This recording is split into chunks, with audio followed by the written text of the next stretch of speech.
നിങ്ങളുടെ ഇഷ്ട പരമ്പരകൾ എക്സ്ക്ലൂസീവായി സൺ നെക്സ്റ്റ് ആപ്പിലൂടെ തികച്ചും ഫ്രീ ആയി. ഇപ്പോഴേ ആപ്പ് ഡൗൺലോഡ് ചെയ്യൂ.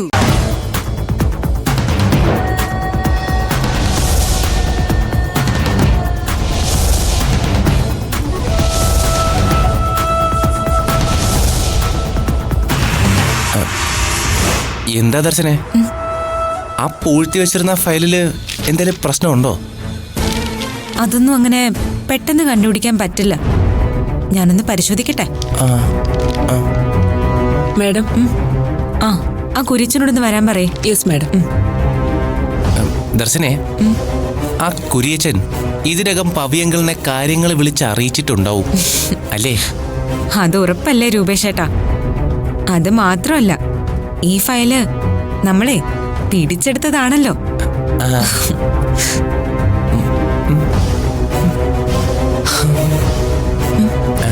മാഡം. ആ കുരിയച്ചൻ ഇരിക്കെ. കുരിയച്ചൻ, നമ്മുടെ ക്ലയൻസിന്റെ ലാസ്റ്റ് മീറ്റിംഗ് നടന്നത് എന്നായിരുന്നു? മാഡം, അത് മീറ്റിംഗ് മിനിറ്റ്സാക്കി സൂക്ഷിക്കില്ലേ? ആദ്യകാലത്തൊക്കെ സൂക്ഷിക്കുമായിരുന്നു. ഇപ്പോ അതെ, അത് തന്നെയാണ് ശരി. മീറ്റിംഗ് നടന്നിരുന്ന കാലത്ത് അത് റെക്കോർഡായി സൂക്ഷിച്ചിരുന്നു. പക്ഷേ ഇപ്പോ അങ്ങനെ സൂക്ഷിക്കാൻ മീറ്റിംഗ് ഒന്നും നടക്കുന്നില്ലല്ലോ, അല്ലേ? അത് മാഡം.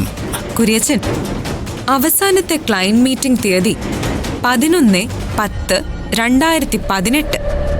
ഏകദേശം 6 വർഷത്തോളം. എന്താ, ശരിയല്ലേ? ശരിയാണ് മാഡം. അതിനുശേഷം കോവിഡ് ആയിരുന്നല്ലോ.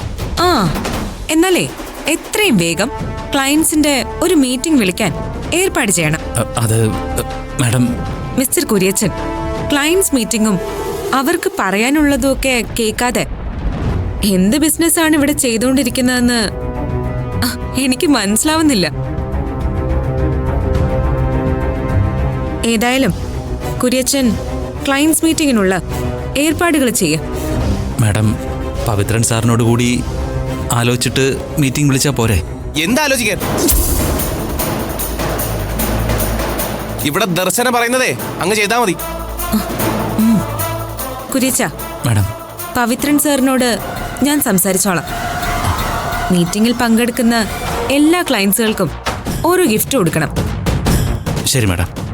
പിന്നെ കമ്പനി ഇതുവരെ വെച്ചിട്ടുള്ള എല്ലാ കോൺട്രാക്റ്റുകളുടെയും ഒരു കോപ്പി എനിക്ക് വേണം. കൊണ്ടുവരാം മാഡം. കൊണ്ടുവരണം. ശരി, അല്ലെങ്കിൽ നേരത്തെ പോലെ ഞങ്ങൾക്ക് അങ്ങോട്ട് വരേണ്ടി വരും. Sorry sir. കുരിച്ചും പൊക്കോളൂ. ശരി മാഡം.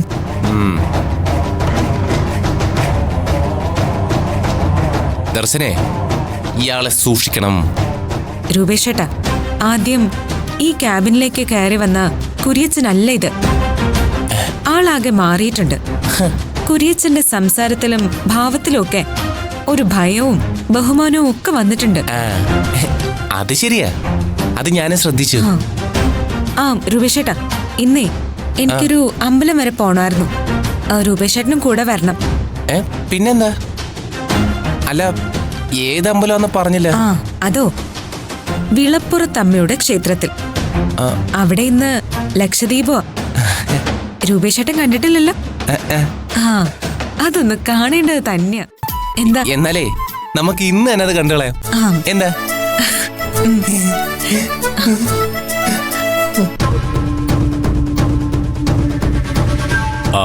ഇല്ല, പവിത്രൻ അറിഞ്ഞിട്ടില്ല.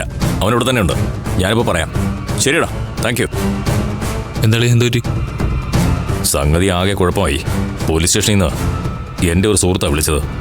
അയ്യോ, അതെന്തിനാ പോലീസുകാർ വിളിക്കുന്നത്? ഇനി അളിയന്റെ പേരിൽ എന്തെങ്കിലും കേസുണ്ടോ? എൻ്റെ പേരിലൊരു കേസുമില്ല. പക്ഷെ അവിടുന്ന് CIയും പോലീസുകാരും കൂടി ഇങ്ങോട്ട് പുറപ്പെട്ടിട്ടുണ്ട്. ഇങ്ങോട്ട് പുറപ്പെട്ടിട്ടുണ്ടെന്നോ? എന്തിന്? കാര്യമൊക്കെ വരുമ്പോൾ അറിയാം. എന്തായാലും നമ്മളൊന്ന് തയ്യാറായി നിൽക്കണം. എന്തിന്? നമ്മളെന്തിനാ പോലീസുകാരായിട്ട് ഗുസ്തി പിടിക്കാൻ പോകുന്നത്? അവര് വന്നോട്ടെ, എന്തെങ്കിലും കാര്യമുണ്ടെങ്കിൽ അന്വേഷിച്ചിട്ട് പോയിക്കോട്ടെ. ഏട്ടത്തെയും ശ്രേയയും ഹോസ്പിറ്റലിലായത് എന്തോ കെമിക്കൽ ശ്വസിച്ചിട്ടാണെന്നും പറഞ്ഞ് ഹോസ്പിറ്റലുകാര് പോലീസിനെ അറിയിച്ചിരുന്നല്ലോ. അതുമായി ബന്ധപ്പെട്ടുള്ള അന്വേഷണമാണെന്നാ എന്നോട് ആ പോലീസുകാരൻ പറഞ്ഞത്.